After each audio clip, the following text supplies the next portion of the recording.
Ừm,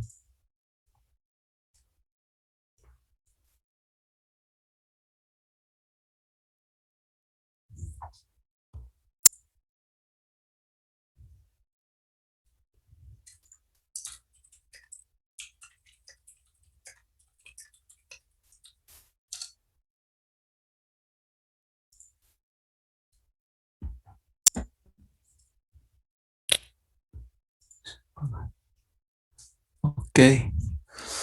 Ờ, chắc mọi người cũng đến đông đủ rồi. Một số bạn sao Nguyễn Minh Châu có ở đây không?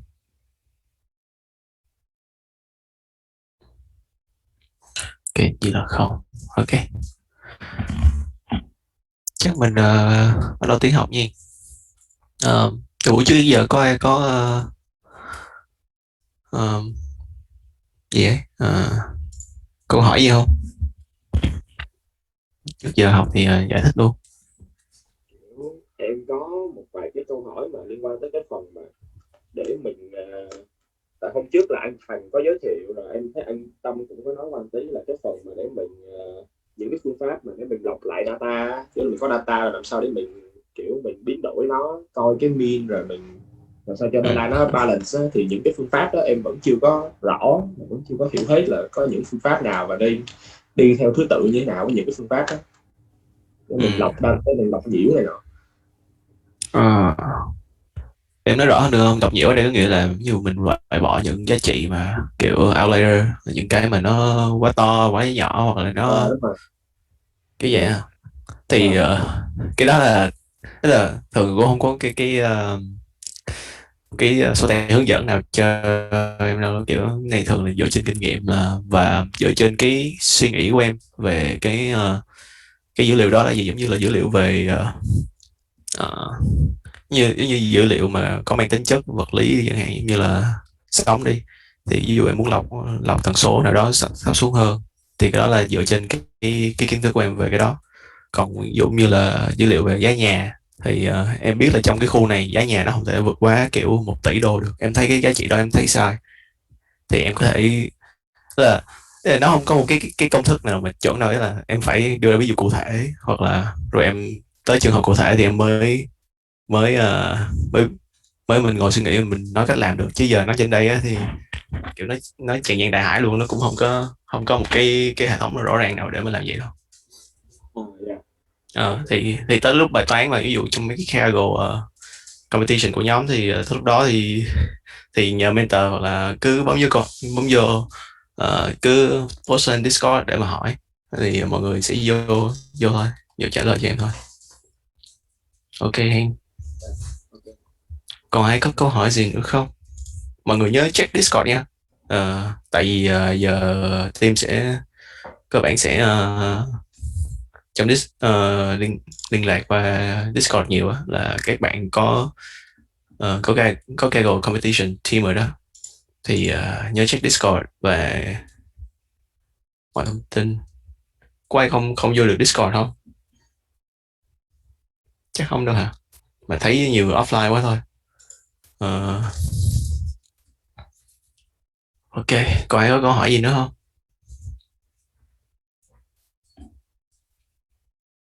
Ok, giờ mình bắt đầu bài giảng ha. Ờ, có ai thấy có ai thấy cái trang màn hình của mình chưa? Thấy bài giảng chưa? Thấy cái slide chưa? Alo, thấy rồi đúng không? Ok, bắt đầu. Chắc rồi lại lại nói tiếng Anh tiếp. Alright, để bật cái khung chat lên đã. Có ai hỏi gì thì hỏi.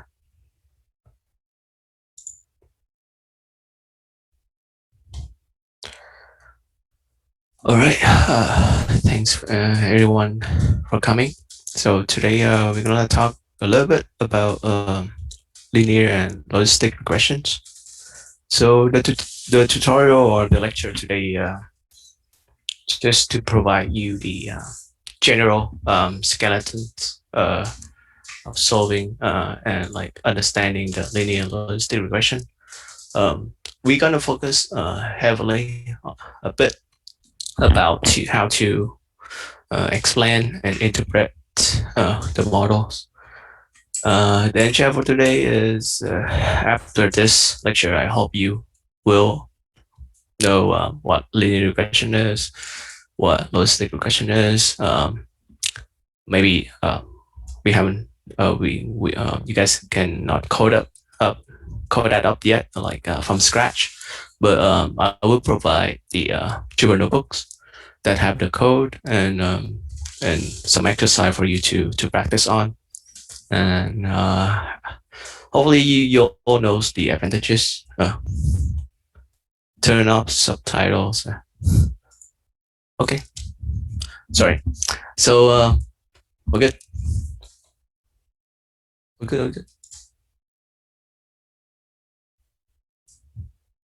Okay, so and you guys should know about like the advantages, the disadvantages, like why they use it, when to use it, when not to use it, and how to interpret the models.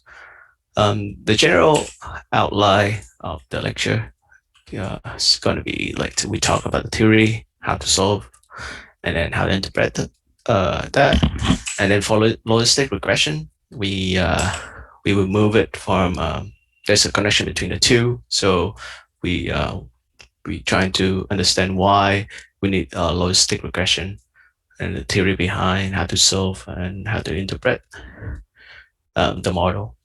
All right. So let's start with part one, linear regression.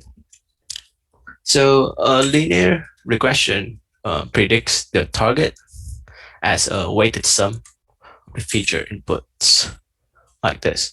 So you can see here y is our dependent variable, is equal to b0 plus the weighted sum up from b1 x1 until b beta p xb if you have like p variables, and plus the error terms, the epsilon here. So the betas b represent the learned features weight, or we can call it coefficients. The first way in this sum is called the step, and it's not multiplied with a feature because we have a linear line. So when all the features become zero, there should be a value for it. The epsilon is the error that we still make. Either is from like just that's the epsilon represent for the real world, like recording noise, I don't know, frequencies noise or whatever noise that we might face when we sample a bunch of data from the distribution, right? So for example, if you have a height measurement for high school students, the error term could be right, the errors of the ruler that measuring the height, so on and so on. The error terms are usually like assumed to follow Gaussians or normal distribution, which means that it take constant mean and constant variance. The last function for solving this, obviously, we can use is sum of square of errors. So we take y here is the true target, the dependent the label that we have, and we subtract for our model here is here. This part you can usually they denote this like y hat, and take the square of that, and then you find the minimum set of beta, so that it's minimize this error. So it's also called the ordinary least square problem. So it's just basically mean that find a ways to minimize the square differences between the actual and the estimate outcome from our model. How to solve it? So we move to how to solve it. Um, this this slide, I think I will give you guys uh, as a homework, I guess, like, I don't know, for further research if you guys are interested. So there are two types of solutions. The analytical solution, we can directly like find the parameter vectors just by using linear algebra. And the second solution is the numerical solution using gradient descent or stochastic gradient descent. So a homework for you guys is for each team, right? Find why we have this formula. There's several ways to come up with this formula. The basic way, the most simple way is like you model the linear regressions in terms of in the matrix form, and then just do a bunch of transpose and inverse and come to this. The other way is finding the gradients of the loss function above. This loss function, find the gradient of that, and set the gradient equal to 0 and solve, and you will have those.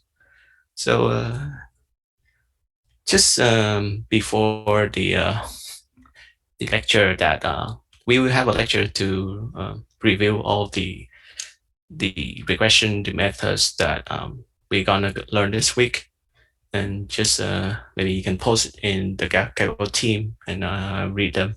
There's no scoring system at all. It's just a nice task for you guys to do. Maybe you guys get bored. So yeah. And for the numerical method, like we said in the optimization lecture, we have a loss function, right? So this is the batch gradient descent formula update. So you just find the partial gradient, partial derivative of the loss function with respect to the beta features, and you do that. You calculate the loss function for a batch of dataset. So a batch means that you can take a subset of it. So a subset could be 1 point, 2 points, I don't know, several points, even the whole dataset. That doesn't count as a batch anymore, but yeah, technically you can do that. And then calculate the partial derivative, right? And then you will have this formula. Also, you guys can tell me how we deduce from this to this, just like solving by solving the partial derivative. And because we have an intercept, right? So b0 doesn't come it's not multiplied with any features. We don't have x0 here, so the only difference is we don't have an x outside of the bracket because of the chain rule. Yeah. So any question about this slide? You guys understand like what you guys need to do, like or are we clear on this? Oh, good. Okay, so we can move to the next slide. Oh, sorry. There's I have a visualization of the fitting the gradient descent for a set of y and x of like 6 points. I don't know why the GIF is showing very slow here. So the step you can visualize, like you can see is you can pick like 3 points here and then update the line, so you can see it's moving toward it. And then the other time you can pick these 3 points and update the weight, so you can see the line moving toward these 3 points. And after the convergence, you can see here's so here's B1 and here's B0, they usually also call it weight and biases. The term, the common term in neural network, but also can be applied here. So the biases is the intercept is zero, beta zero, sorry. The weight is our weight vector. So if you have more than one variables, x1 and x2, then the weight is a vector. Otherwise, it's the point here. So you can see when the loss converge, the lines were fitted nicely into the data set, and you can see the weight converted to -2, and biases uh, going to 2. So the final model going to be y equal, I think, 2 subtract 2x. Yeah. So just a visualization. Okay. Um, so the biggest advantages of linear regression is linearity.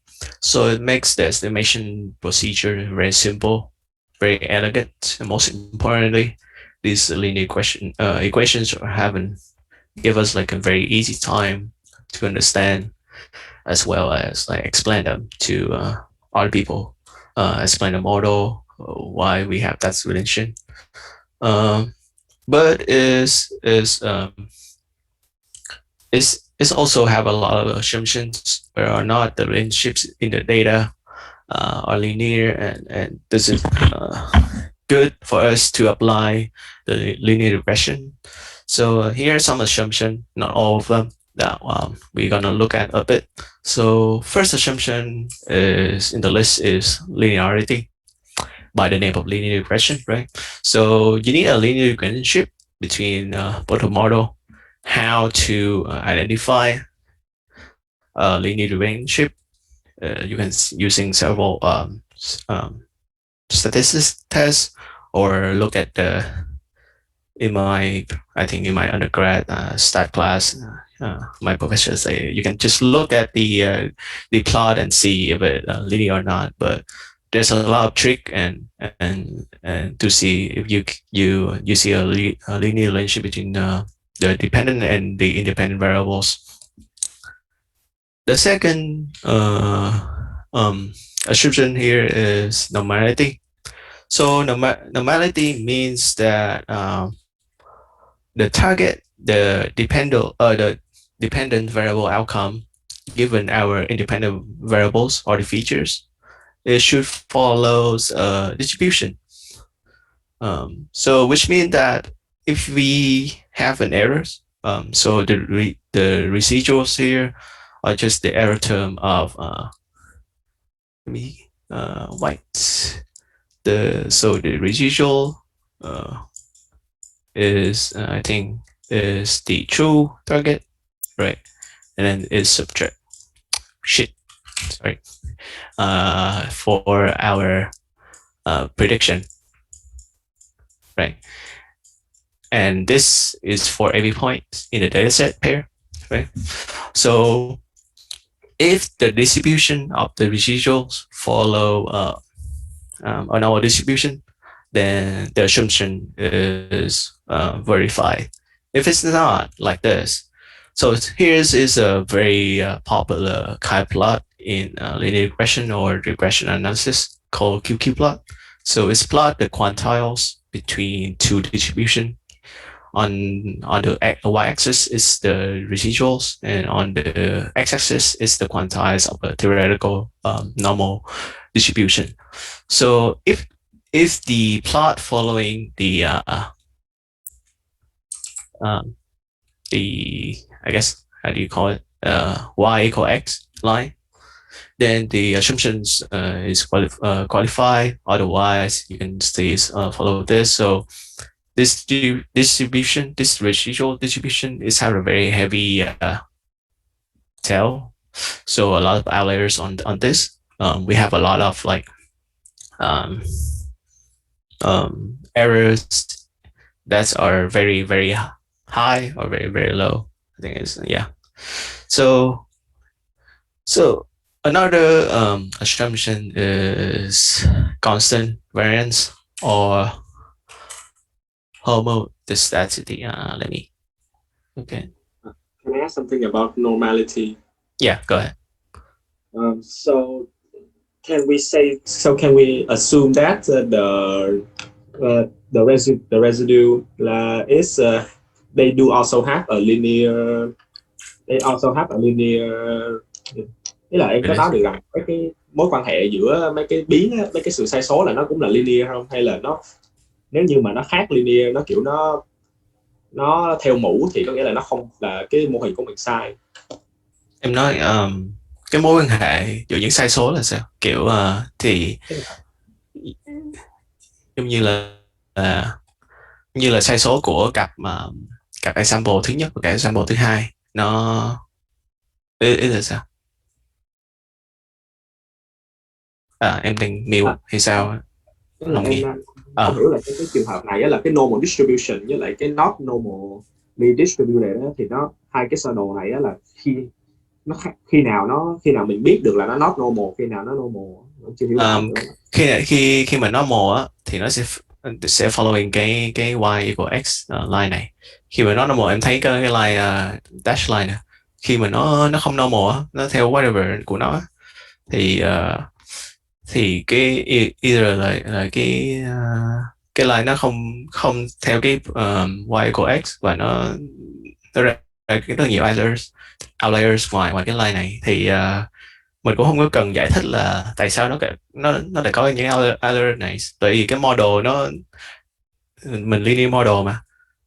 Tại vì nếu mà cái target outcomes đó, given the features đó, nếu mà không theo normal distribution, thì mà không theo normal thì mình không biết nó là distribution gì, có hàng tá lại distribution. Và mỗi distribution sẽ yield một cái plot khác nhau trên QQ. Mà chỉ khi có normal thì thường mới following the line. Còn không thì nó tùm lum, thì em cũng không cần biết là nó polynomial kiểu gì, hoặc là beta này gamma distribution này kiểu gì. Thì khi mà nó không theo line thì mình chỉ nói là nó bị violate. Mà thường normality mà bị violate thì rất là khó sử dụng linear regression, tại vì nó sẽ dẫn tới nhiều cái violation in những cái property tiếp theo. Vậy thôi. Còn câu hỏi không? Giải thích được em chưa? Em hiểu chưa? Ok. Thì so next any more question regarding these points? The next assumption is homoscedasticity, very technical like term, but that just means a constant variance.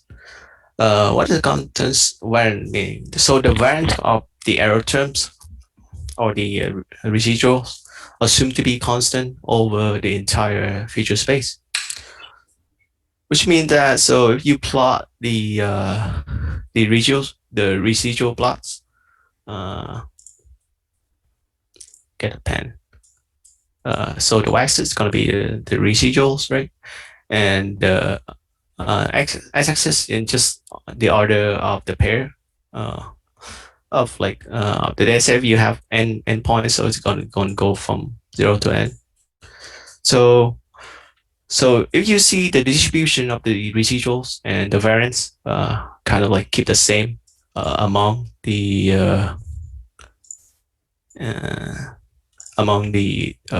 over distribution, right?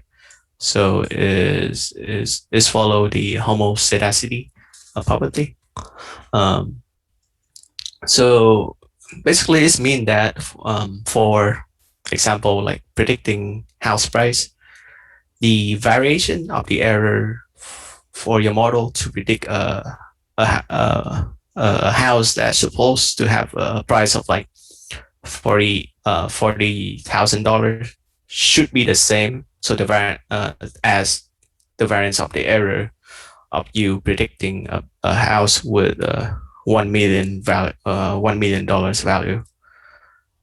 This is like in real world, as I said, very unreasonable to assume, because it's reasonable that the variance of the error term for the predicted price is higher for a larger house, because because if the house is larger, there's a lot of rooms, a lot of features that fluctuate the house price prediction. Um, so is the theoretical assumptions, but usually people are not like looking at this when applied to I guess like real world problem. Okay, the fourth properties gonna be absent of multi collinear reading. So collinearity is just like from your data set, you have a lot of like features that are very high correlated to each other. So and you can verify this using a heat map, right? So here's we have like I don't know a bunch of features, and here's are the correlation between them. With negative, the red being very low is like negative correlation, and the blue being very high correlated. You do not want strongly correlated features because this mess up the estimation of the weights. Why? In the situation that two features are strongly correlated, so for example, your height and your weight, it's becomes very problematic to estimate the weights because the feature effects are addictive and become indeterminable to which correlated features attributed to the effects.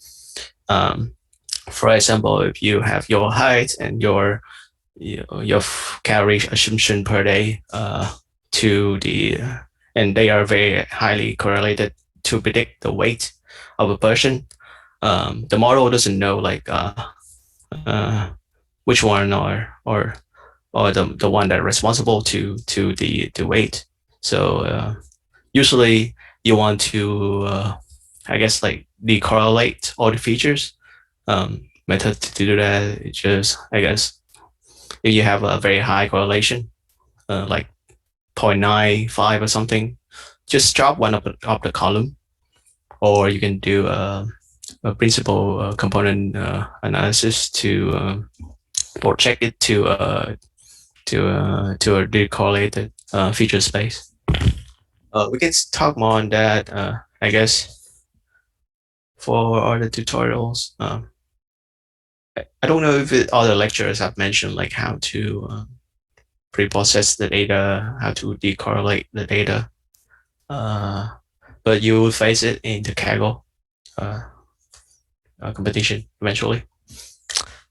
The last assumption is independence, which means that the input, it's assumed that each instance is independent of other instance. So the error of your first row shouldn't affect the error of the second row. So, for example, if you perform repeated measurements, such as like blood tests, the data points are not independent. But if you do linear regression and you come up with a plot like this, so you can see that this could be the the the I guess I don't know glucose in blood, for example, very high for the rows that's responsible for a particular drug that measured the blood test. So it should be independent of each other. Here's a nice plot.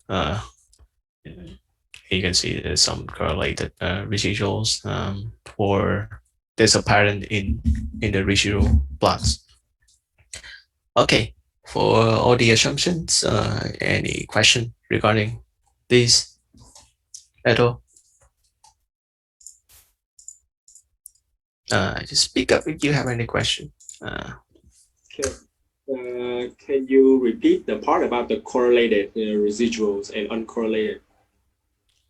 Correlated residuals mean that for some, I guess, uh, the the error, the residual should be independent of the instant. So the first, like other rows, residual should not affect a particular any row residual. If your measurement a correlated residual means that if the error of the previous row can predict the error of the next row, for example. So you can see if you have a very high residual here, from here for the next I don't know, like 100 of rows, we we usually have a pattern that the residual is very small, and this repeat several times in the data set. If you face a bunch of high residuals, mm, for a number of example, the following is rows will have very small residuals. That's called correlated residuals. Your error depends on the previous error or the future error or whatever. The example of that is your equipment error getting larger and larger by the number of times that you do experiments. Like you measuring blood, right? The equipment, I don't know how to do it. The equipment just measure the blood pressure. The error is just become higher and higher. So it depends on the row. So that's not good. Because our assumption is the error term should be following a normal distribution with constant mean and constant variance. You have a constant mean here, but you don't have a constant variance. So and yeah, and error that following a normal distribution, they are independent, identical independence distribution. So they shouldn't. Yeah, you know the IID term, right? Yes. Yeah. Go ahead. But then for linear regression, we should be looking out for uncorrelated residuals or correlated residuals. Uncorrelated. Uncorrelated. Yeah. This mean bad data. This is bad data, and when you have bad data, you will have a bad model. Because if you, yeah, that's basically it. You cannot expect a model to perform really well if you feed them garbage data that not processed, pre-processed at all, or it doesn't represent your distribution or your physical problem at all. So I have a question. So in real life, when we do Kaggle, so the part that we check for residuals is that after we already built our model and already have our predictions, and then we should plot the residuals out. And if it has a correlated residuals, we have to repeat back and build another model using another type of algorithm, right? Yeah. So correlated the residuals here, that just basically like remember the definition of residuals, just the true targets subtract for the predicted outcome of your model. If you have correlated residual, it doesn't necessarily mean that your data is bad. Usually that in that case, but it could be that your model is not fitted for the job. The error term here is not linear, is not Gaussian like distributed. So you should find another model to do that, or you can even keep it. I don't know. In the world like academic in biology, usually they are very strict about this assumption. But for technically, you can do that, and it's fine as long as like your performance is good enough. If it's not good enough, then then yeah. So it's very situational of like the process of like doing data science. Um, I guess on the only like rigorous methodology is usually in the traditional statistician. and biology they do it very rigorously. You need to follow this step. If you violate any of the assumption, they just reject the results and they do a different model. Yeah, but in our world, like for any type data, you're gonna face with the cable. You can do whatever you want, and yeah, so Là kiểu ý là nếu như mà giống như cái bài mà house pricing á, mà em mm-hmm. làm cái linear regression mà giờ cái em sau khi em kiểm tra cái residuals của em á, thì cái nó hơi hướng về cái việc là nó correlated hơn là nó uncorrelated, nhưng mà khi mà em dò đáp án kiểu em tính cái mean square error thì nó vẫn khá là sát so với những cái mô hình khác, thì em vẫn đang lấy cái linear regression đúng không? Đúng rồi, chỉ là cái residual nó chỉ nói là trong trong reward problem thì anh nãy nói là như nó nói là constant, kiểu cái này đi chẳng hạn homoscedasticity nghĩa là constant error, constant variance error, có nghĩa là cái error của em khi mà em predict một cái căn nhà giá trị 40.000 với predict căn nhà giá trị 1 triệu, cái variance của error should be the same. Usually cái đó không có đúng trong thực tế, bởi vì nhà lớn hơn thì cái error thường phải lớn hơn trong cái margin of error của nó, đúng không? Nhưng mà linear model nó assume vậy, không biết tại sao nó assume vậy, biết tức là không biết tại sao nó assume vậy, nhưng mà thường nó không thực tế vậy thôi. Được. Okay. Any more question? Speak up, or you can put in the chat. I can read the chat. Okay. No question. Let's move on into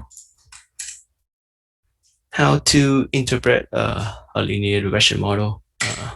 So there's an error term here. I guess like whatever. So yeah, this is correct. So this is one. So give me a second. So the interpretation of the weight in a linear regression model depends on the type of linear regression model. So the formula is here, right? So you have the dependent variable at data as the pair I, and you have the constant in the set because it doesn't multiply with any feature, so it's just stand on its own, and you have a slope coefficient or beta 1. We consider one feature to one independent variable and one dependent variable problem here.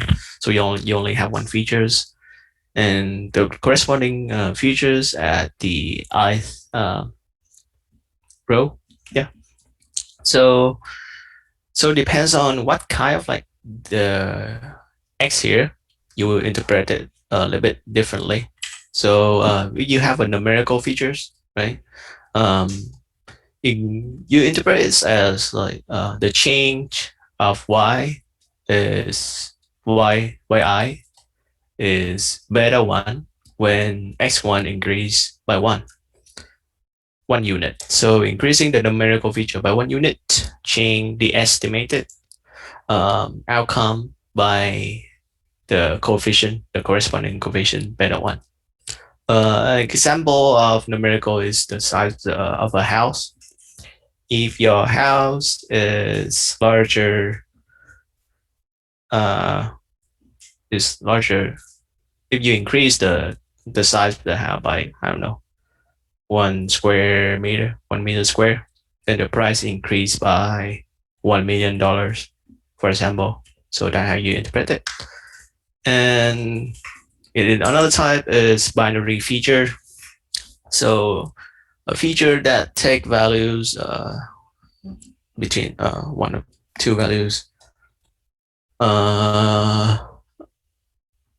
For instance, example is the feature like if the house come with a pool or not. So it's usually 0 and 1.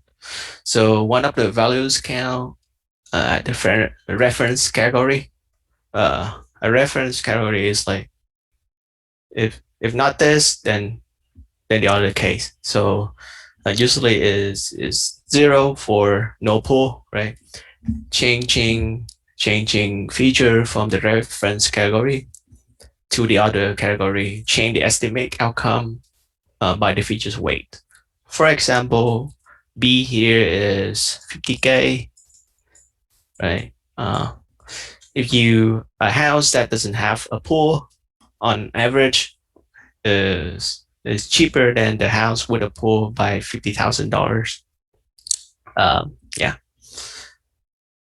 So the generalize this into categorical features with multiple categories. Features with fixed number of possible values. Example is like floor type. So what the material of the floor, wood, laminate, I don't know, carpet, whatever. The solution to deal with many category is one-hot encoding, right? So you have five categories from 1 to 5. You can encode it to one-hot encoding to 4 columns, because the fifth column we have redundant information, right? So for example, if the floor is wood, only 3 values, wood, carpet, and laminate, then you make that into 2 column binary column of wood and cabinet. So it's either 0 and 1, right? And only one of them, only one between the two can be 1. So you can have this and 0. Oh, sorry, the 0. So when they are both zeros, it means that the floor is has the material being the laminate, and 1 in the wood mean the material is wood, and 1 in carpet mean the material is carpet. And then you interpret the same like the binary features. Any question about this? Is it confusing? Oh, good. Okay, done good. All right, so the last one is the intercept. Very, very easy. So the intercept is the feature weight for the constant feature, or the freedom or the freedom values, which is always 1 for all instance. The interpretation is for an instance with all the features at 0, all the numerical features 0, and the categorical features at the reference categories, which means it's also being 0. The model prediction is the intercept of the weight, right? So here is 0, everything is 0. If you have B2, then that's also 0. Then it's like the default. So for a house, if the size of the house is 0, I don't know why it's possible, and you don't have any pool, then the price is the intercept. So you see, the interpretation usually kind of confusing with in numericals with linear regression. So here, if this value means for the size of the house, right? A house cannot have the size of 0, but we just basically what it is. So you can understand it's like the baseline of the model. For a house price problem, the intercept kind of doing something like if you give the house for free, if you it's like the baseline price at that neighborhood. For example, a neighborhood in Ho Chi Minh City and a neighborhood in Đồng Nai, for example, they have different baseline. The intercept for the Ho Chi Minh City usually is much higher for comparing to the intercept in the Đồng Nai. Okay. Any question regarding this slide at all? Can you explain again the categorical feature? Okay, so the categorical feature is a feature that have a fixed number of possible values. So this is for example, this column is floor material. What is your floor material in the house? There's only three possible values: wood, carpet, and laminate.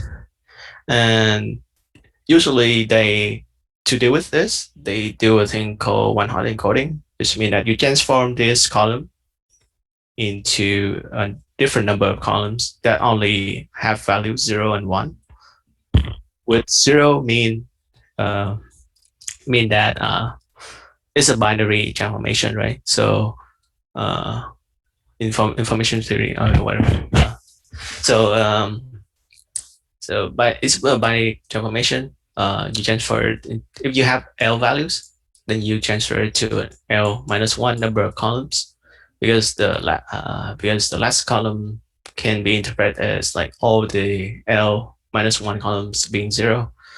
So for these three values, you transfer it into two columns of the floor having wood as its material, the floor having carpet as its material. So a value of, if a floor doesn't have wood or carpet, so the only possible outcome of that is the laminate. So, and then you interpret the same way for binary features. You treat these as binary features. Understand? Are we clear on here? So I want to ask more about the intercept. Okay. So like you said in the example, that if there are the house price in Đồng Nai and the house price in Ho Chi Minh, they will have a different intercept. So yeah. What if we build a model that include a feature that would include a feature, and that feature is where the city is, and we have to change the intercept each time we change the features? No, that would be different, because my example doesn't I think it talk about like two separate linear regression, two separate linear equation, for one in Đồng Nai and one for Ho Chi Minh City. Because in the same size of the house in Đồng Nai and the same size of the house in Ho Chi Minh City, they have different baseline values. But so usually, because price in Ho Chi Minh is much higher than the baseline, you can, it's just an example to understand that the intercept can also be explained as the baseline value of y. In the house price, it's just like the baseline value of a house in different areas and stuff like that. So if you have a categorical feature for being in of the location, then the intercept will not be the same. You always have one intercept for the linear one intercept for one linear regression model. All the b beta here are just constant or scalar, so they're just numerical. Right. Are we clear? Good. Any more question, or was I clear on the explanation for categorical feature? Do you guys have any question regarding that? Em muốn hỏi là nếu ví dụ giống như trường hợp anh ấy bảo ở các thành phố khác nhau, thế thì xét cái model theo cái kiểu cái mà là lúc ấy mỗi thành phố mình sẽ kiểu xét thành một số khác nhau rồi dùng linear regression như bình thường. Ý là tùy các em model thôi. Thì giống như là em nhận ra là khi mà em dùng cho một model linear regression, tại linear regression nó có kiểu guarantee cho em là em find optimal way, có nghĩa là cái em lúc nào em cũng sẽ tìm được một cái constant và slope coefficient that kiểu fit the best for the model và nó không có thay đổi. thì em nhận ra là nếu em model cái nhà ở thành phố Hồ Chí Minh là nhà ở Đồng Nai thì cái model này perform rất là tệ. Rồi mà em mới nhận ra là bởi vì bởi vì cái function của nhà ở, ví dụ size nhà ở đây là trên Hồ Chí Minh đi, size nhà ở Đồng Nai nó khác nhau. Và khi mà em lấy average của hai thằng này lại thì cái linear regression của em khi mà em dùng em model giá nhà cả hai nơi á, thì nó ra ở giữa, thì cái error nó tệ hơn. Nên thay vì đó em có thể tách ra riêng, xong em dùng mỗi model cho một thằng đó chẳng hạn, cho mỗi model cho một nơi. Thì em thấy thì ở thành phố Hồ Chí Minh thì cái model dành cho Hồ Chí Minh thì chính xác hơn nhiều ở Đồng Nai, hơn là cái model này, hơn dùng chung model vậy thôi. Hiểu chưa? Làm sao để tìm được cái beta nhỉ? Tìm được cái beta thì đó, thì quay lại cái slide solve. Đâu rồi? How to solve. Đây. Let's find. Thì có hai loại, thì nãy mình nói rồi là có hai loại solution đó. Hai loại cách tìm. Thứ nhất là có analytical solution, có nghĩa là kiểu mình tìm directly dùng gì đó linear cho ra được, nghĩa là nhân qua trận thôi, nhân qua trận xong rồi mình tìm ra. Thì cái này để thành homework cho các bạn. Và cái visualization cho nó là kiểu như là dùng gradient descent á, thì các bạn có thể lấy ví dụ như là mỗi lần update á, là các bạn di chuyển cái line này gần hơn so với một số điểm, giống như bây giờ nó đang đi gần tới này, cái line này cũng đang cái phần còn này lại đi gần tới đây, cho tới khi mà cái loss function đó, cái cost nè, bữa trong cái bài optimization đó, là khi mà loss function kiểu go to ví dụ các bạn đi xuống valley rồi đó, thì các bạn đi tới đây rồi bạn không còn thấy đâu nữa, thì nó cũng sẽ tương tự thôi. Thì đây là cái thung lũng của mình, và cái đây là điểm cuối thung lũng của mình, và nó không thấy đi đâu nữa, thì cái weights này sẽ bắt đầu converge. Cái plot này nó visualize hơi tệ xíu. Cái này nó sẽ còn đi xuống nữa nếu mà mình zoom nó lên trong cái scale kiểu 0 tới 100 chẳng hạn. Nên là khi các bạn thấy nó converge rồi đó, thì đây là cái B0 nè, này cái B1 nè, cái beta 1 nè đó. Thì khi mà cái loss converge thì cái beta 1 and beta 0 cũng sẽ converge đến một cái con số nào đó. Ở đây thì nó sẽ là y bằng 2 trừ 2x đó. Đây cái function đó thì vẽ lên thì cũng đúng thôi. Đây là 2 nè, đây là vậy đó. Ui rồi, thì vậy thôi. Cho em hỏi chút về cái analytical solution ấy. Thì cái ma trận x ấy, đó là tập hợp của các variable x không, hay là như nào đấy ạ? Đây beta này là cái vector beta của mình, đó là cái này không tính beta zero, tùy theo cái ma trận này nó như thế nào. Thì beta này là cái vector beta của mình, là nếu mà ở đây trong trường hợp này là beta 0, beta 1 nè đó. Còn ma trận x của mình sẽ là một ma trận không phải một cái ma trận vuông nha, nó là ma trận m by n thôi đó. Thì thì nó thường là như thế này. Ví dụ cái cột đầu tiên luôn là 1, thì tùy cái formulation bạn có thể tách riêng ra một là bởi vì sao, bởi vì khi bạn nhân 1 với vector beta này thì có phải bạn sẽ ra cái beta 0 cộng beta 1 nhân cho x1 cộng chấm đúng không? Thì đây là số em ở đây là số example của bạn trong data, và n here n cộng 1 chứ, cộng thêm 1 đi, n là số feature của bạn đi. Dụ dự đoán giá nhà thì bạn có 2 feature là nhà có hồ bơi hoặc là và size căn nhà thì có là 2 cộng thêm 1 là 3, thì nó sẽ có 3 nhân cho dụ này là 100 đi, thì ma trận của bạn là 100 x 3. Đó. Và bạn giờ nói ra thì hơi không thú vị, nhưng mà vậy thôi. Nên là cách giải này thì không thú vị. Thì các bạn khi mà giải cái này thì ôn lại kiến thức linear algebra thôi, cũng không có gì. Ổn chưa? Ok rồi.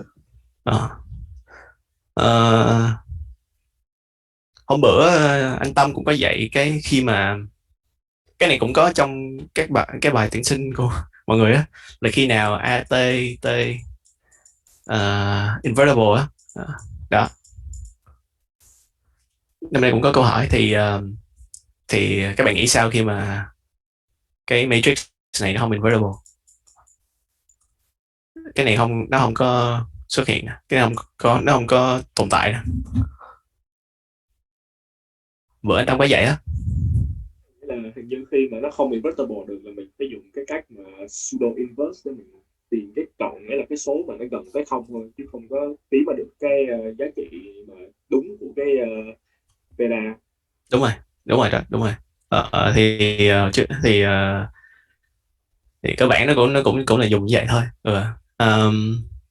Và mọi người nghĩ là khi nào dùng cái formula này, tại sao mình lại dùng cái cách này, thì nó dài dòng hơn không, mình phải tính đạo hàm rồi tính từng bước nữa, tại sao không dùng cái này, lúc nào cũng dùng cái này? Tức là trong thực tế thực tế là ai cũng dùng cái này nha. Những cái implementation của tất cả cái programming language nào cũng dùng cái này, không ai dùng cái này hết. Anh nghĩ tại cái analytical solution là kiểu ideal solution luôn, nghĩa là khi mà người ta cho mình cái dataset với cho mình cái output đó là mình đã, cái là cái dữ liệu của nó đều cùng size với nhau hết, thì đó là cái trường hợp mà cái là trường hợp mà đẹp nhất trong khi mình làm một cái bài toán. Nhưng mà thường thì kiểu khi mà mình có một cái competition đó, thì cái data không phải lúc nào nó cũng sẽ cùng chiều với nhau. Không cần cùng chiều đâu, cái X matrix này nó không cần là ma trận vuông đâu, nó là M by M mà. Đó, thế là thì Dũng nói đúng á, kiểu cái mà khó nhất ở đây á là tính cái inverse nè. Ma trận, nhưng ma trận thì rất là nhanh. Thì bữa trong kia thì mình trong tuyển sinh mình cũng đã cũng có câu hỏi về complexity của nhân ma trận á, nhưng mà tính cái inverse thì rất là khó chịu. Như cái complexity của nó, thuộc tán tốt nhất của nó bây giờ là ON 2.673 như vậy. Đó, thì giải cái này kiểu nghĩ giải cái này với ma trận 100.000 rất là lớn, trong khi dùng thuật toán gradient descent và stochastic gradient descent đó, mỗi lần mình update mình chỉ cần tính cho một số number of sample trong cái dataset thôi thì là đủ rồi, và mình update nó rồi. Tức là cái cost nó rất là thấp, nhưng mà cái này sẽ luôn luôn cho exact solution, kiểu mình có exact solution luôn, có nghĩa là solution optimal là không, là điểm kiểu convex optimization đó, là điểm này điểm thấp nhất chắc chắn luôn, nhưng mà tính là chính xác. Còn gradient descent thì không có, nó chỉ cho tới tiệm cận thôi. Tại bởi vì gần tới đó thì chúng ta biết là gradient nó phát từ nào ra gần zero, nên là chúng ta chỉ tới tiệm cận thôi, chúng có exact solution.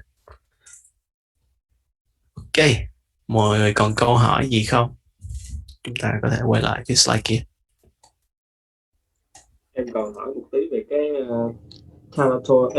categorical feature anh, nghĩa là anh có thể anh kiểu describe một số mấy cái tức là em hiểu cái cách làm, nhưng mà khi mà thực tế mình viết code đó thì có những cái phương pháp nào, mình dùng những cái thư viện nào để mình biến đổi những cái feature thành cái ma trận categorical này? Muốn coi code hả? Coi code thì đợi đang mới có tên nhớ coi. Đâu rồi? Cái slide tôi đâu rồi? Đây.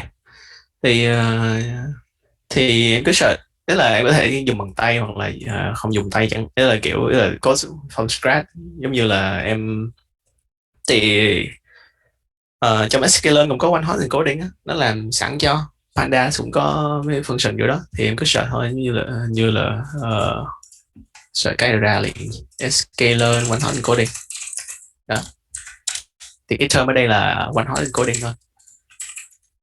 Chắc là viết vô đi cho các bạn coi, zoom lại thì biết terminology để sợ.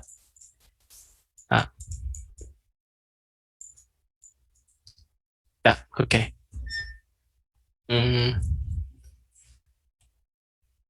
Có ai hỏi gì nữa không?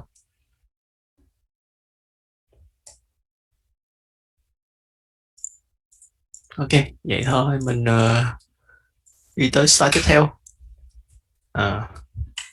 Đi slide này chưa ta? Đây thì all right. So we gonna look at an example here of the data set that predicts number of rented bikes on a particular day, given the weather and any information, like, so you can see the season summer, season fall, and like whether rain, snowstorm, for example. So here's the coefficients after we apply linear regression on it, and so for the weights for the set, like previous slide, we already talked how to do that. Maybe ask someone to do it. Okay. Có ai nãy giờ thấy mọi người yên ắng quá, kêu đi ha, phải xung phong không? Những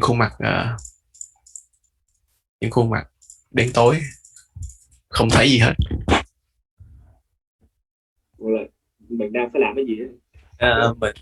Mình có model nè, đây là là số lượng xe đạp được thuê trong thành phố này, dựa trên những thông tin về thời tiết và ngày trong năm. Dụ season summer, em thấy season summer số weight là 900 nè, thì có nghĩa là thường là summer người ta sẽ đi ra ngoài, người ta mướn xe đạp nhiều, kiểu vậy á. Thì chúng ta có thể viết nó thành kiểu y bằng, đúng không, bằng cái này cộng cho cái này nhân cho cái này đó, vậy thôi, cứ cộng này nhân này. Thì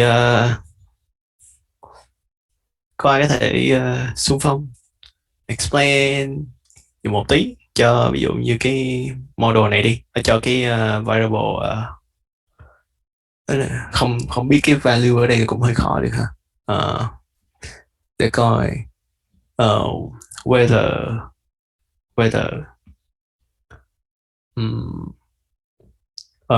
cho temperature đi, thì temperature ở đây tính theo độ C nha. Kiểu thử explain coi là cái weight này nó được explain như thế nào trong cái model này.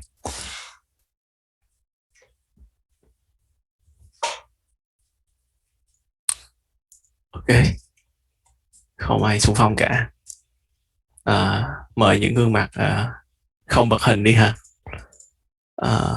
Bạn ok, tìm mình trước đi, tìm cả rồi anh quản lý trước đi. Các lương các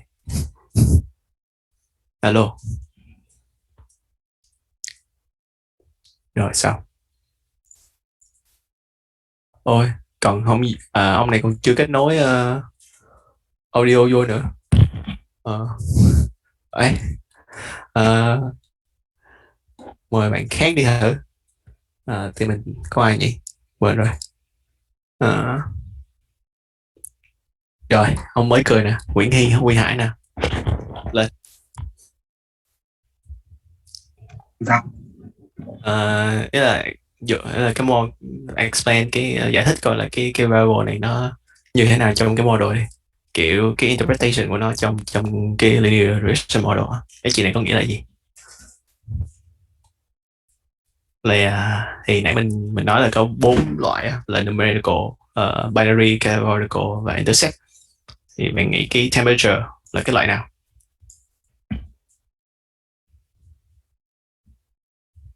Alo, nghe không? em đang nghĩ. À.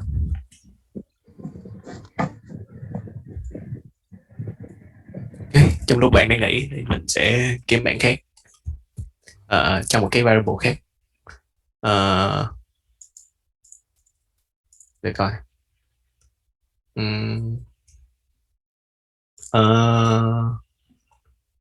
Ai nhỉ?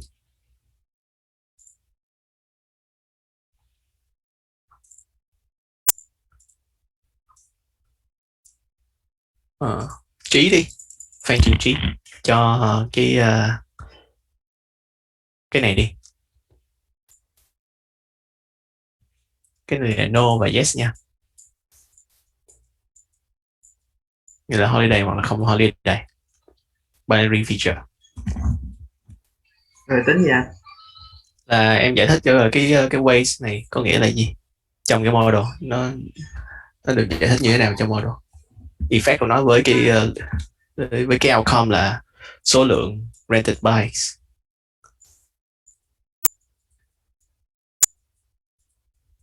Trời, mọi người active tí đi, gì đâu, thoải mái đi, cứ nói đi, không có sợ sai đâu đó.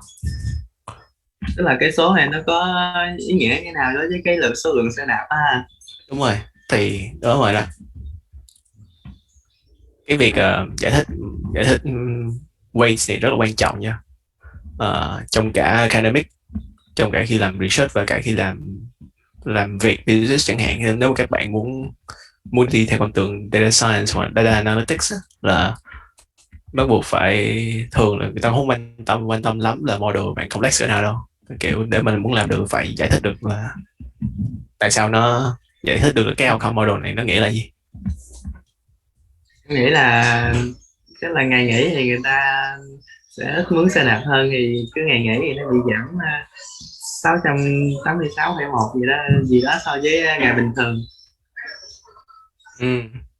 Không, thực chất là cái holiday này là, tức là cái này là một cái disadvantage của linear regression luôn.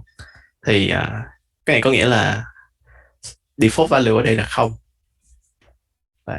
và thì khi mà không cho cái này có nghĩa là không, đúng không? Thì có nghĩa là khi mà ngày nghỉ á, thì number of rented bikes nó giảm đi 686. Đó. Thì thường tức là cái này các bạn giải thích theo cái công thức của model. Nghĩa là model nó nghĩ nó predict như thế nào, chứ không phải là thực tế nó sẽ model được là kiểu thường là ngày người ta rented by nhiều hơn chẳng hạn. Mình nếu mà mình làm correlation analysis giữa hàng này, mình cũng thấy là correlation giữa hàng này ví dụ 0.99 đi chẳng hạn, nhưng mà khi ra linear regression rồi đó, thì cái model này lại nói là khi mà ngày nghỉ á, thì số lượng số bay lại giảm đi 686. Given là với điều kiện là tất cả các value này giữ nguyên, đúng không?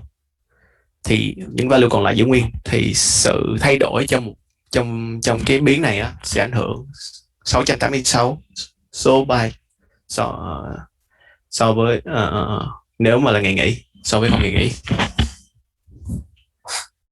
Ok, bạn Nguyễn Huy Hải ơi, đó có ví dụ rồi đó. Thì em nghĩ là cái thêm này là nếu mà nó rơi vào cái nhiệt độ lý tưởng thì cứ 1 độ C một độ C tăng lên thì sẽ có tầm 110 cái xe đạp tăng lên.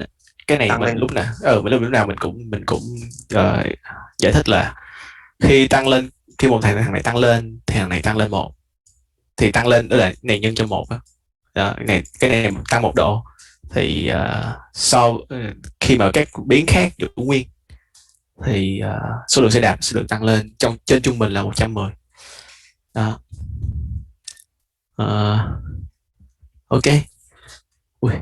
Thì cái plot bên phải là cái visualization plot của cái weight. Chúng ta sẽ có cái này thường là trong statistics mới làm thôi, là có standard estimation của các weight. có nghĩa là khi mà các bạn nó nghĩ sao ta? Tại sao mình qua bên đây?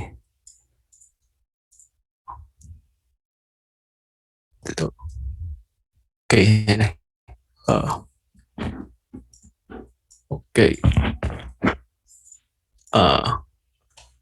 Nó có gọi là confidence interval cho cái correlation mà mình tìm được.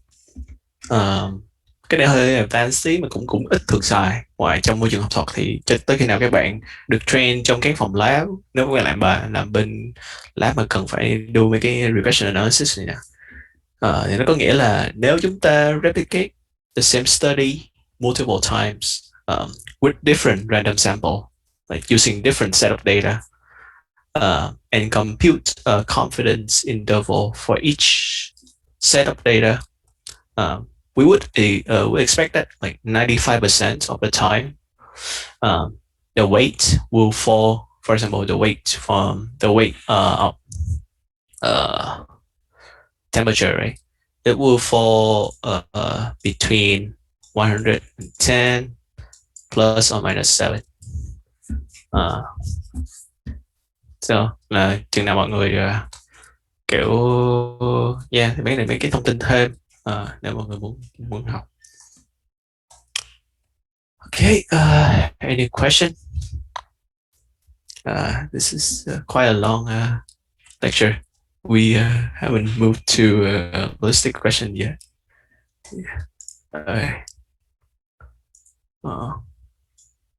Tại sao cái khỉ này?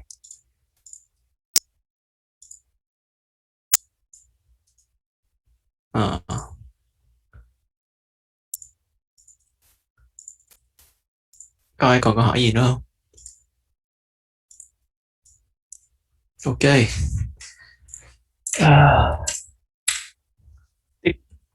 So how to evaluate the model? So the evaluation of the models here is a term called R square. Trong cái bảng hồi nãy cái SE với cái T là gì ạ? Cái nào? Cái T là cái nào? Cái T này hả? Dạ vâng, với cái SE. Với cái SE gọi là standard error thì phải. Để nhớ lại coi. Confidence interval of SE thường là standard error of the slope. Còn T ở đây thì là cái T statistic của nó. Thì khi nào mọi người học t-test hoặc là statistic của nó thì có nghĩa là thì mọi người sẽ biết, thì như nói vậy thôi. Còn standard error có nghĩa là nãy em giải thích đó, là nếu chúng ta replicate lại cái study này nhiều lần thì 95% của nó thì cái slope này sẽ rơi vào trong cái khoảng value từ 110 cộng trừ 7. Thì dụ thêm đúng không? Thêm đâu rồi? Đây. Thì nó sẽ rơi vào khoảng này. Có những cái slope nó rơi vào khoảng bự hơn. Đó. Thì chúng ta lặp lại nhiều lần. Và mỗi lần chúng ta collect một cái data khác nhau. Chẳng hạn thì cái slope mà cái weight của linear regression đưa lại thì nó sẽ rơi vào khoảng này, 95% of the time. Alo, hiểu chưa? Bạn nào hỏi đi, hiểu chưa? Okay. Alright, let's move to or square. Any more, I guess, like question? Any more question? Yeah. Cho em hỏi lại tí về cái holiday thì có nghĩa là được giải thích rằng là kiểu là nhìn vào cái quét đấy thì mình không thể giải thích được là không được giải thích là ngày nghỉ thì kiểu số lượng xe đạp được thuê là sẽ giảm đi Cái này ấy là em không giải thích thì như là thực tế nó giống vậy á.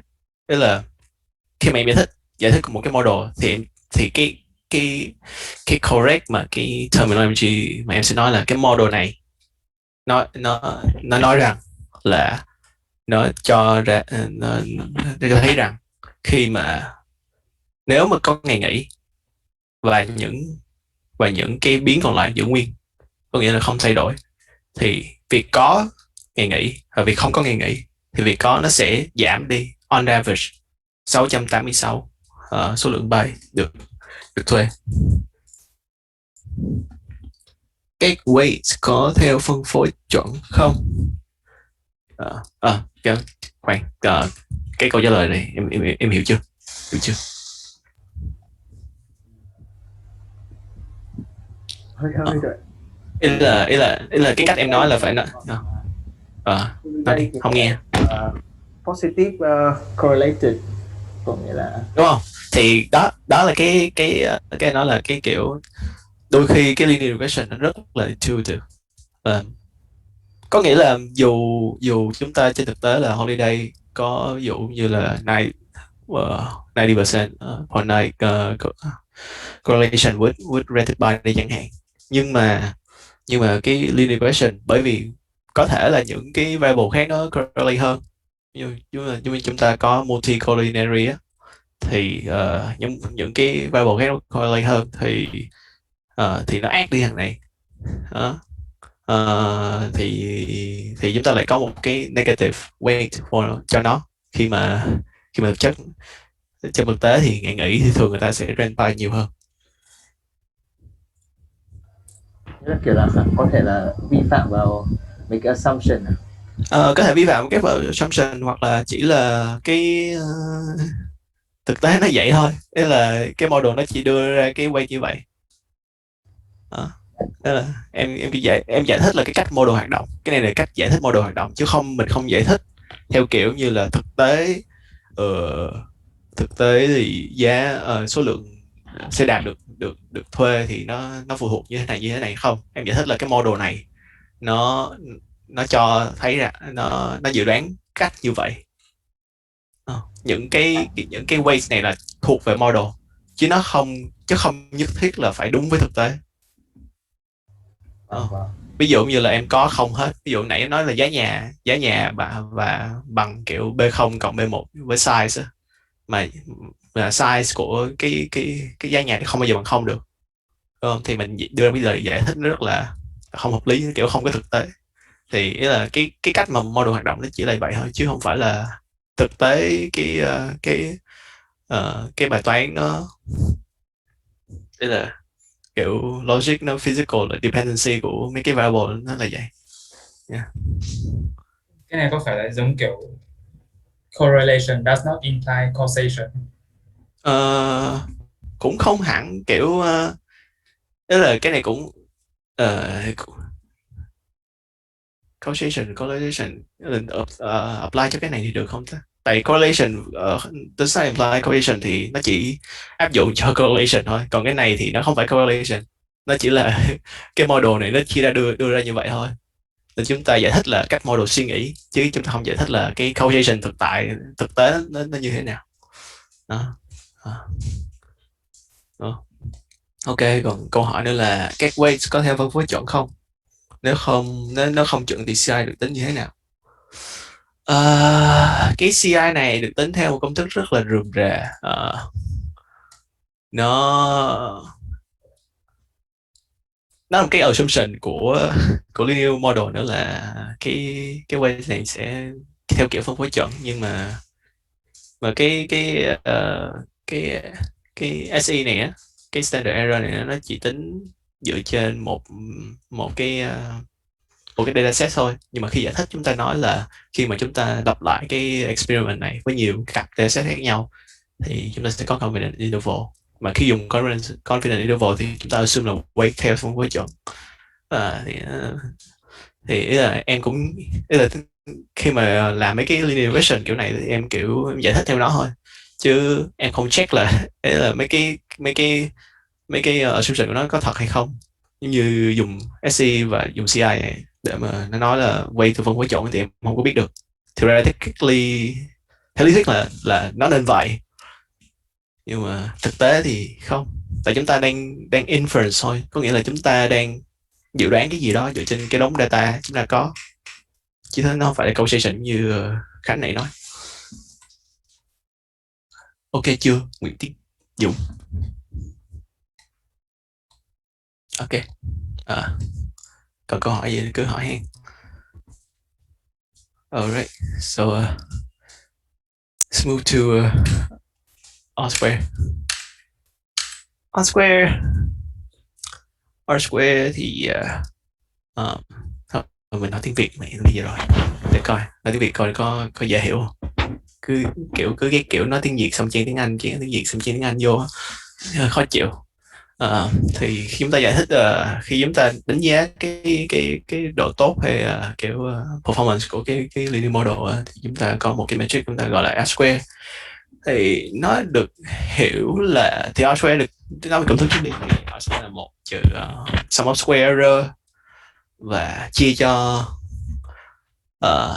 the square sum, the sum of square của data variance. Thì sum of SSE thì nó nói là cái how much variance remain after fitting the linear model.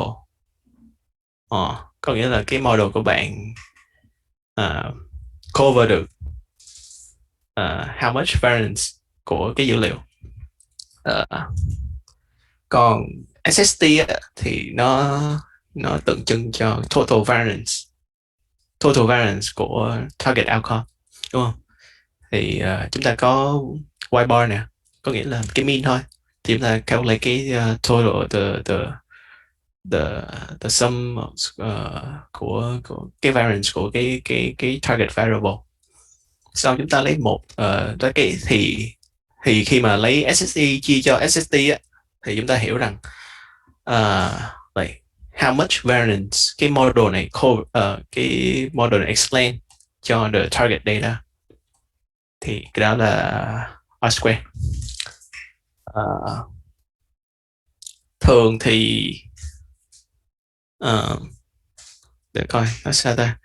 Và cái R square này cũng có một cái không tốt của nó là nó thường các giá trị SSE và SST nó sẽ tăng chung với nhau. Ví dụ như là như trong toán thì các bạn biết là kiểu A phần B tới A cộng 1 B cộng 1 khi mà bạn cộng nhiều số này lại với nhau thì thường là thường cái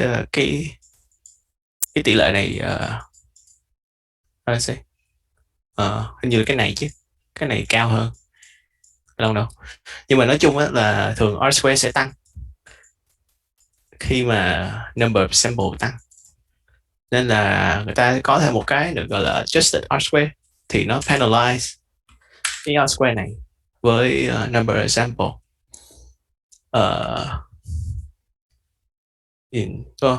So bình thường người ta sẽ dùng adjusted R square nhiều hơn để interpret the model. Khi mà các bạn xài linear regression á, nếu mà có R square mà low hoặc là adjust R square mà nó thấp á, thì bỏ đi, cũng nó kiểu nó không explain much variance á, thì có nghĩa là mọi interpretation của cái weight, những cái coefficient mà mình nói trên đó nó sẽ không valid. Khi mà làm linear regression mà nhìn vô cái chỉ số này mà chúng ta thấy quá thấp là như thế nào? Thường người ta acceptable là 0.8 trở lên, mà tùy bài toán và tùy trường hợp.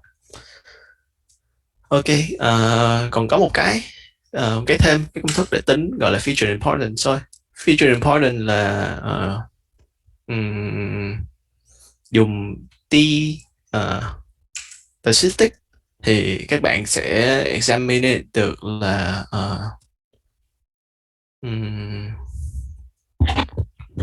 kiểu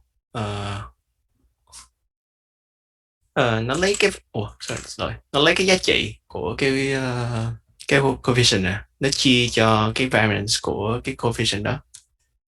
Đúng không? Thì như cái plot hồi nãy mà các bạn thấy thì cái này là SE nè. Đó. Thì bạn sẽ lấy cái giá trị ở đây chia cho khoảng cách này. Thì cái này á, mà cái tỷ lệ này mà nó càng lớn á, thì cái feature này nó càng quan trọng. Thường những feature mà quan trọng á thì nó thường có cái SE của nó rất là thấp. Bởi vì sao? Bởi vì kiểu variance, the more variance của cái feature này thì the less certain cái model, đúng không? Nãy mình giải thích là khi bạn lặp lại cái experiment này nhiều lần thì nó sẽ model nghĩ rằng 95% of the time cái coefficient đó sẽ rơi vào cái khoảng này. Nhưng mà khi mà cái khoảng này càng lớn á, thì có nghĩa là cái số này nó không có chính xác, là model nó rất là uncertain. Khi mà kiểu confidence interval của bạn mà lớn quá thì kiểu như là mình nói là confidence của mình là từ infinity tới infinity vậy đó, negative infinity infinity, này chắc chắn 100% confidence interval rồi, nhưng mà nó chẳng mang ý nghĩa gì khi mà bạn có confidence interval mà nó thấp hơn, ví dụ như là từ 1 cho tới 1.1 chẳng hạn. Đó thì có nghĩa là cái model này nó chắc chắn cái giá trị của weight của cái feature này nhiều hơn. Ok. Mọi người hiểu không? Anh lùi lại cái slide mà adjusted R square đó, em hỏi một tí về cái biến. Ok. Trong mấy cái chữ trong cái công thức của adjusted R square là B nó là gì? B là number features em. Có nghĩa là em có x1 cho tới chấm tới x pi á.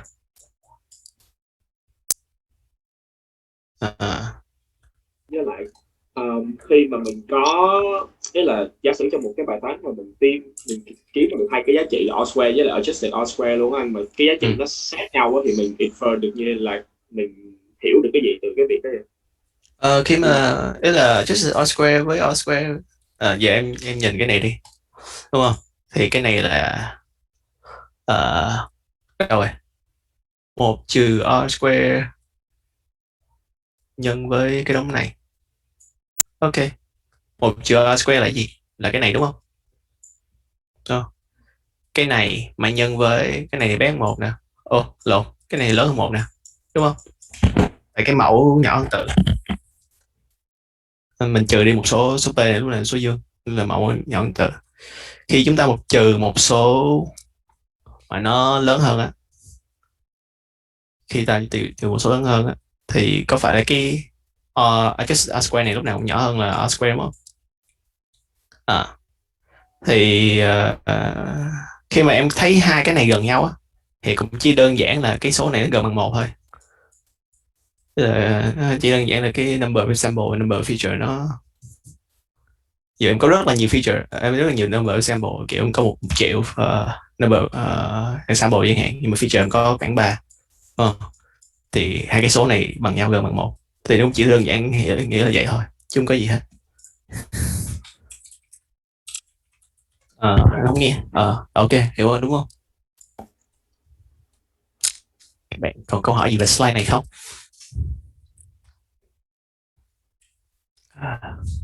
Ok. Chúng ta sẽ nói một tí về regression trong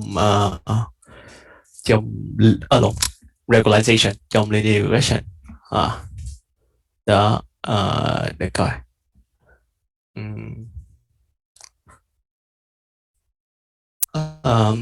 Giống như nãy mình nói là có những thường trong thực tế thì những data thường nó sẽ violate những số assumption, giống như là multi-collinearity chẳng hạn. Có những feature như feature 1, vision correlation của nó với feature 2 rất là cao, đúng không? Mà bạn thì không biết là nên bỏ cái nào. tại vì correlation tôi chắc là correlation đâu, ví dụ như trong cả hai cái feature này đều ví dụ như là chiều cao và năng lượng nạp mỗi ngày đi, thì chiều cao với để dự đoán cân nặng đi, thì chiều cao và cân nặng đều có high correlated đúng không, và số lượng calorie nạp mỗi ngày và cân nặng của bạn cũng highly correlated, đúng không, thì nó dẫn tới là pi giữa chiều cao và cân nặng, chiều cao và calorie nó cũng correlated. Nhưng mà các bạn biết là thì model thì mình nặng hơn thì thường cái cách giải thích tốt hơn là bởi vì calorie mình nạp được hơn là kiểu chiều cao mình. Yeah. If that makes sense. Yeah. So mình dùng realization thì để làm gì? Thì có thể nó loại đi một số assumption kiểu như vậy. Nó thể loại multicollineary nè,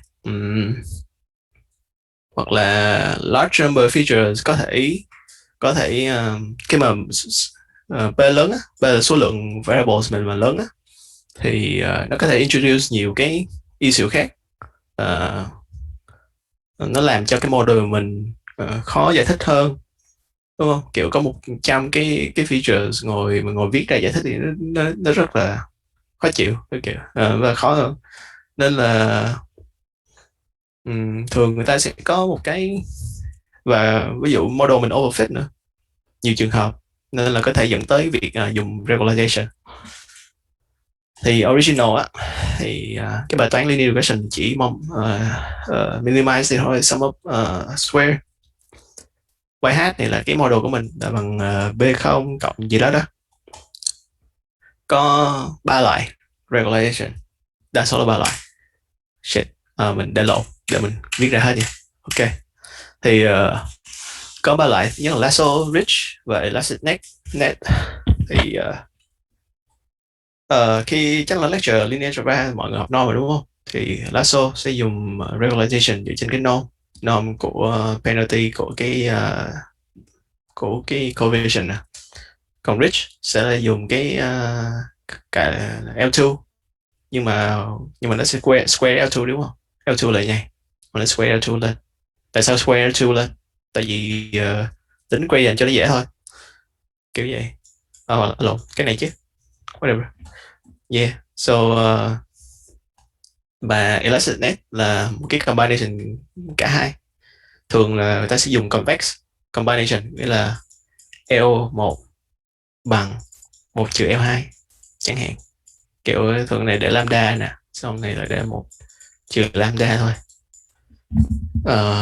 Cơ bản thì làm vậy giống như là chúng ta kiểu how much proportion chúng ta give cho beta how much proportion chúng ta give cho L2 norm và L1 norm. L2 norm, cái effect của việc minimize L2 và L1 norm rất là khác nhau. Thì xin nữa sẽ có visualization cho các bạn sẽ thấy.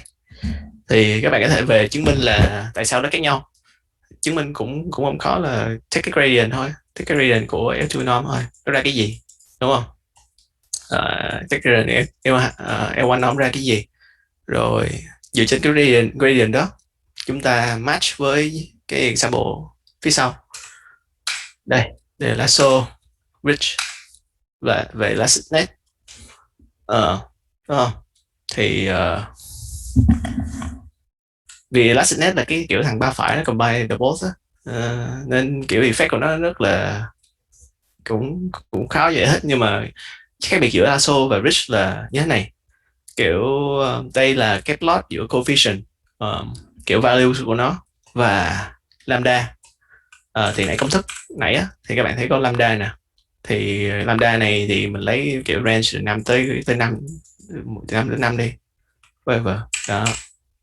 Ô lộn, cái này log chứ, log dụ 1 nè, 10 mũ 2, kiểu bla bla bla. Thường người ta chọn lambda, người ta sẽ chọn scale như vậy. Ok, thì các bạn thấy, nên là các bạn này là log scale nha, log lambda. Các bạn thấy đây là 0.1 nè, 0.01 rồi 0.1 rồi 1.0 rồi so on. Mà cái này nó cũng khác nhau nha. Đây là 1 nè, 10 nè, 100 nè. Ok. So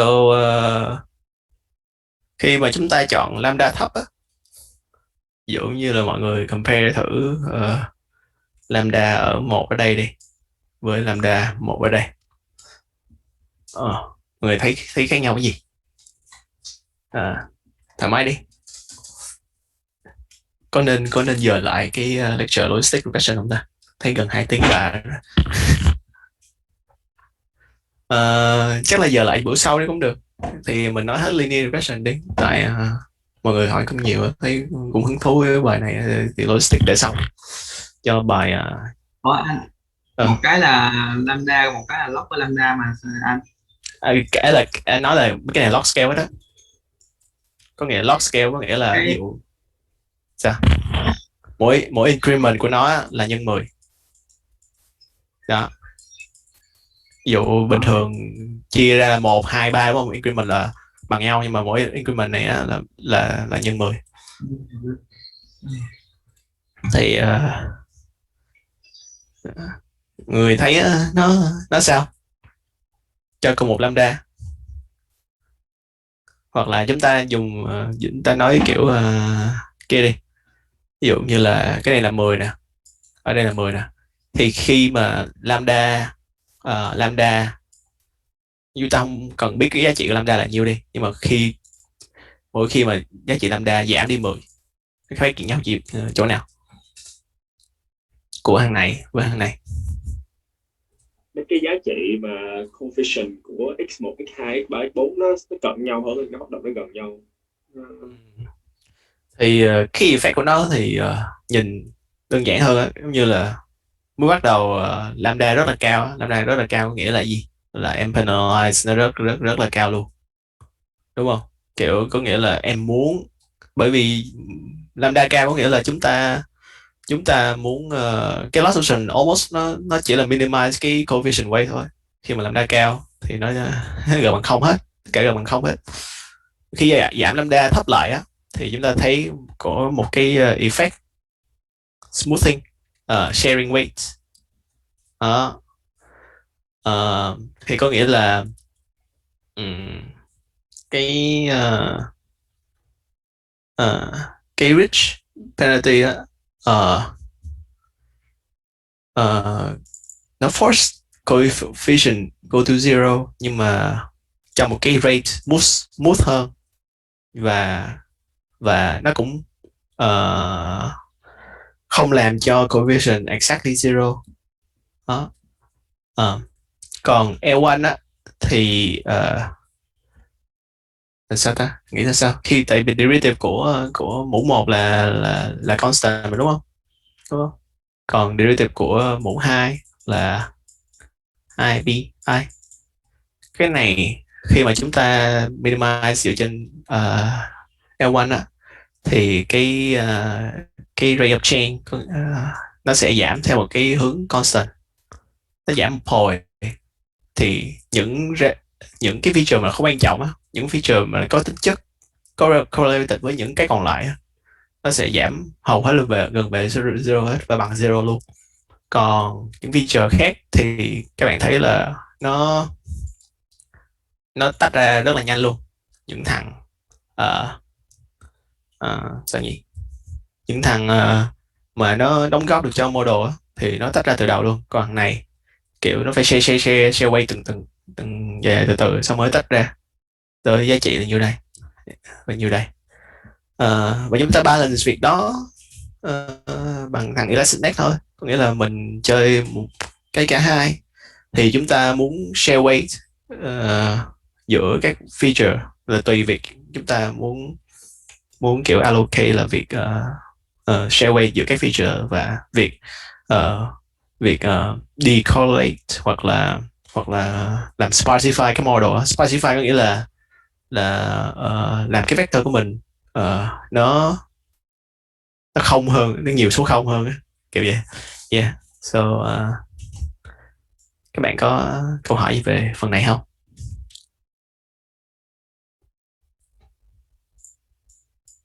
Lưu. Em có câu hỏi. là cái trục tung của cái đồ thị này là gì?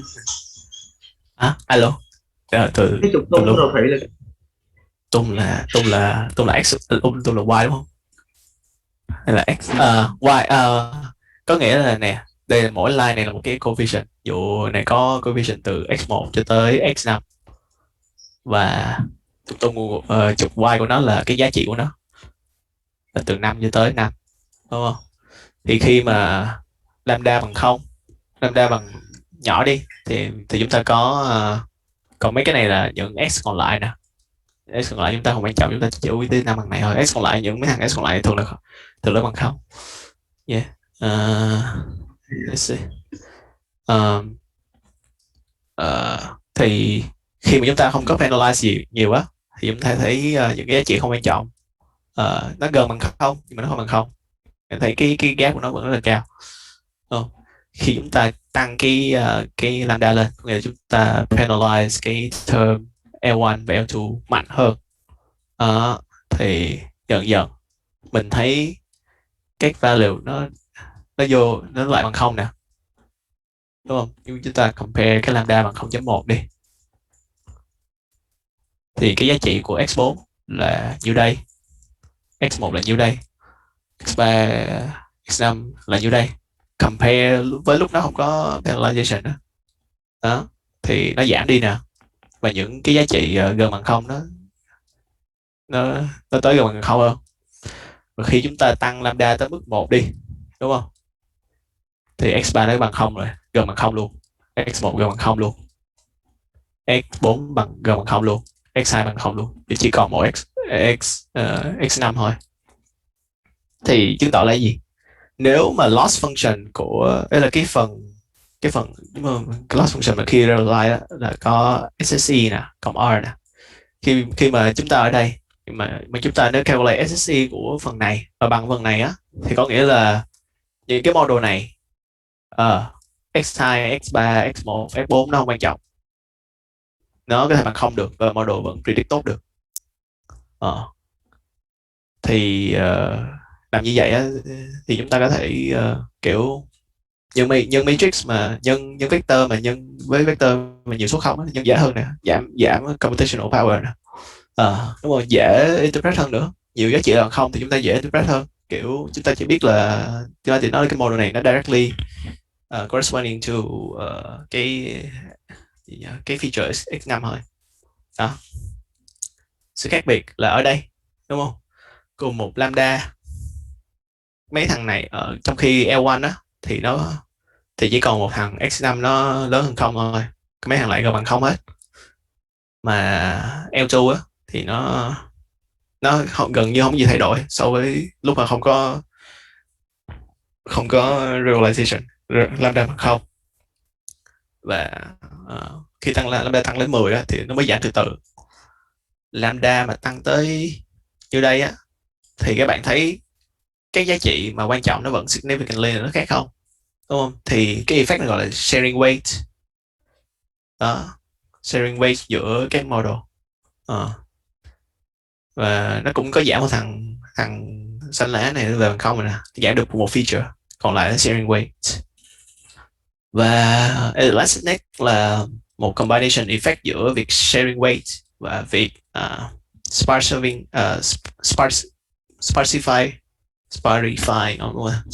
weight, nghĩa là làm mấy cái weight vector nó về bằng 0 còn là giảm cường độ của weight. Giống như là L2 thì như này đang lớn nè, nó muốn kiểu giảm cái magnitude của vector nhỏ lại, của giá trị nhỏ lại dần dần, thì nó gọi là sharing weight thôi. Ổn không? Em hỏi chị ạ. Thì lúc nãy mình nói là lasso là nó encourage cái sparsity, mình một cái vector nó có nhiều zero. Thế thì lúc nào thì mình dùng rich với elasticness? Lúc nào mình dùng rich với elasticness không? Thì khi mà tùy thôi, kiểu khi mà data bạn kiểu nhiều có tính chất multicollineary á, thì nhiều thằng feature nó correlate với nhau, thì dùng L1 là tốt nhất, tại vì bạn thu nó rất là dễ thu nó với cái value nó cũng lớn nữa, từ mình thấy đó, cái magnitude của lambda nó thấp hơn rất là nhiều so với magnitude bên đây đó. Còn khi mà bạn dùng bridge với elasticnet á, elasticnet là kiểu ba phải đi, thì thường thì thì người ta thích dùng elasticnet hơn, tại vì đỡ phải code nhiều hai model. Elasticnet thì bạn có thể bỏ lambda bằng 1 đi, thì tại vì cái công thức của nó là lambda nhân với L1 cộng 1 trừ lambda với L2, thì bạn có thể tune nó một cách bạn tune cả hai luôn, bạn tune một parameter nhưng mà cho cả hai. Thì combine effect của nó là bạn vừa giảm magnitude của weight nè, sharing, có nghĩa là sharing cái magnitude của weight cho cho mấy thằng, và cũng vừa kiểu specify the weight. Khi mà những lúc mà chúng ta dùng bridge hoặc là elasticnet mà chúng ta không dùng lasso là những variables mà chúng ta không hiểu. Giờ khi PCA xong rồi đó, chúng ta decorrelate nó hết trơn rồi đó, thì chúng ta thấy thì mình nghĩ là cái feature space của mình nó dense rồi, thì mình muốn giảm magnitude nè, mình thấy overfit quá thì mình dùng bridge và dùng elasticnet, vậy thôi. Cảm ơn. Quay còn câu hỏi gì nữa không?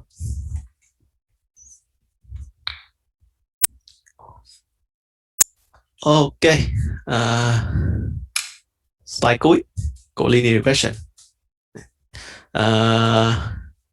Thì kiểu chúng ta có những advantages và disadvantages của linear regression. Advantages thì có nghĩa là transparent through weighted sum, có nghĩa là cái model interpret rất là dễ. Weighted sum thì bạn interpret nó chỉ là cộng một cho numerical thì cộng một thằng này, thì thằng output nó cộng cái coefficient corresponding. Nó không giống như là neural network interpret, nó rất là khó, tại vì nó thêm cái function gì đó nonlinear function nữa, và lại giống như là gradient boosting hoặc mấy cái mà nó complex hơn. Cái thứ hai là rất là dễ implement và dễ đó. Cái việc mà bạn duy nhất phải làm như tạo function tìm grad của cái loss function, xong rồi implement thằng gradient descent xử lý đó.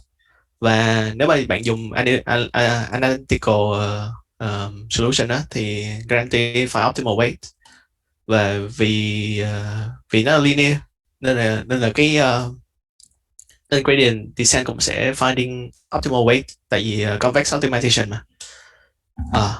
Còn disadvantages á, nghĩa là thường trong thực tế thì real world data thì lúc nào sẽ violate assumption. Khi violate assumption á, thì có một số restraint mà bạn phải chú ý khi mà giải thích cái model của mình, giống như là residual mà không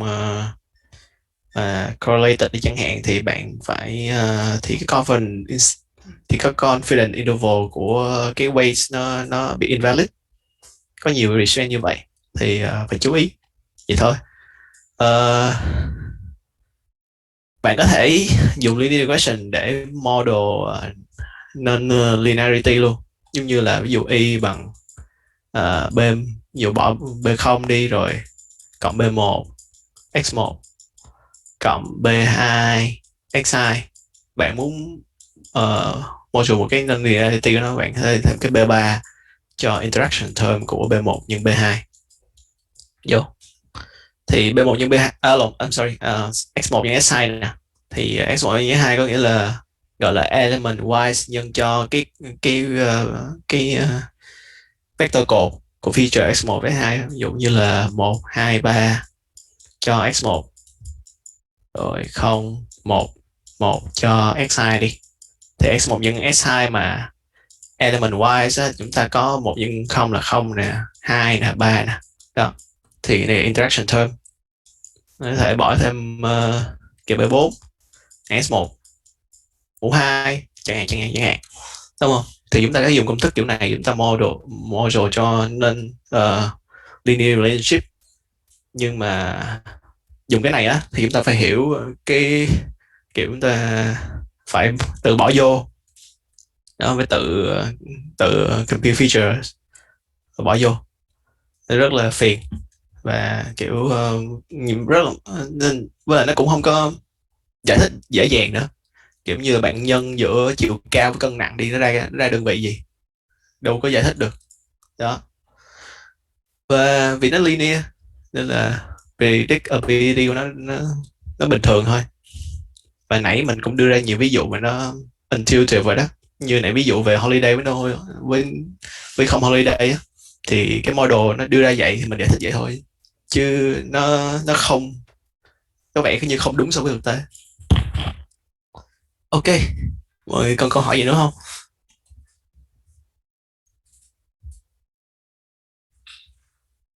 Alo, alo, có ai có câu hỏi gì nữa không? Cũng gần 2 tiếng rồi.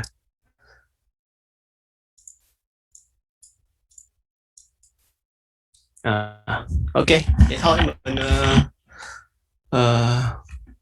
mình để bài giảng tại đây. Có ai còn câu hỏi nữa thì sửa lại trong khoảng 50 phút vậy đó.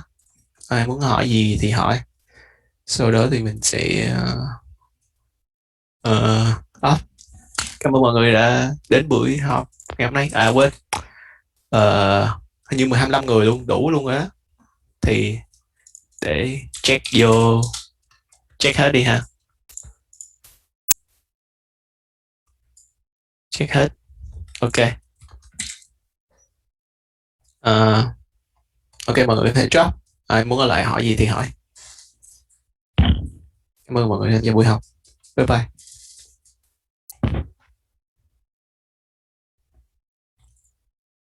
Rồi nghỉ đi mấy ông. Kêu nghỉ, còn 25 người trong đây là sao? Nãy giờ có nghe giảng không vậy? Em chào anh. Hello, sao? Không, em chào nữa. À chào hả? Ok, bye bye.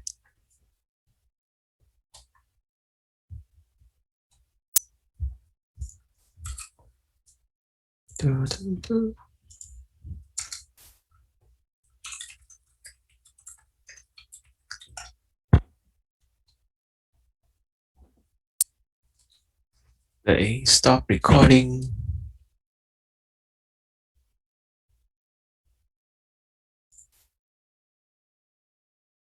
Recording stopped.